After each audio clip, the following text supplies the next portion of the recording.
Michelle, good to see you. I was talking to one of our customers earlier this week, very keen on the idea of on-site generation and the revenue opportunities that brings to them.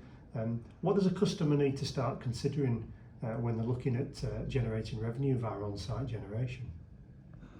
Yeah, well, I think a lot of customers are contacting us now and asking us this question. I think it really depends on the size of on-site generation that they're either thinking of or they've already planned or have installed, and what the export capacity is going to be from that, and that's going to be the driver in terms of their revenue.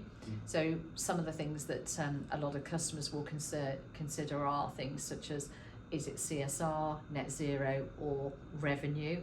And primarily they're the first two, not the latter one. The latter one will be a consequence of the installed capacity and what's left in excess of what they can physically use.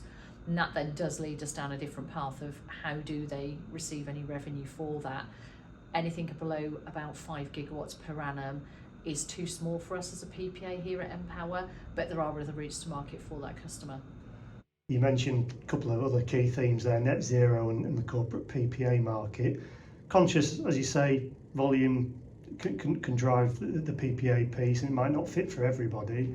What are the other options available for customers if they don't want to go down the PPA route at this point in time? Yeah, so there's a smart export guarantee. So that's a route to market for small generators.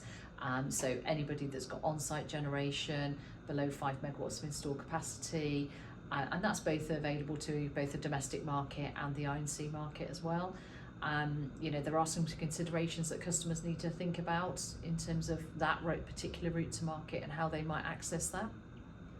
And again, a lot of this can come down to cost. Customers looking at business cases.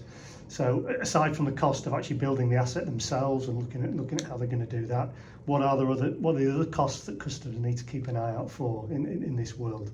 Yeah, so with the Smart Export Guarantee, it's not just the case of getting the export MPAN registered.